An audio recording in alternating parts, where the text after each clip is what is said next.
တူရီဆိုတာကန်တက်တက်မဟုတ်ပဲတွက်ချက်မှု formula ဆိုတာရှိပါတယ်မင်္ဂလာပါကျွန်တော်ကိုအောင်မိုင်ပါ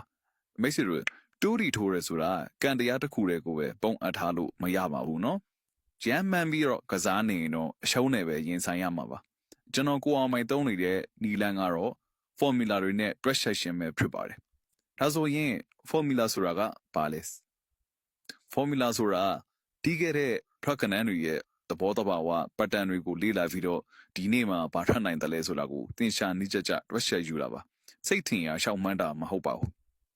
ဒီလို formula တွေနဲ့စနစ်တကျတွက်ချက်မှသာလွဲလျှော်နိုင်ရင်နည်းပြီးတော့ကိုလိုချင်တဲ့ကဏ္ဍကိုတိတိကျကျရနိုင်မှာဖြစ်ပါတယ်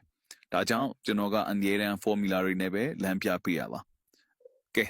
ကိုအောင်မိုင် blue formula တွေသုံးပြီးတော့တွက်တယ်လဲဆိုတာကိုသိချင်ရင်တော့အသေးလေးပေးပြီးတော့ follow လေးလုပ်ထားဖို့မမေ့ပါနဲ့နော်နောက်ဗီဒီယိုတွေမှာ20 show ကိုညှဝေပေးသွားပါမယ်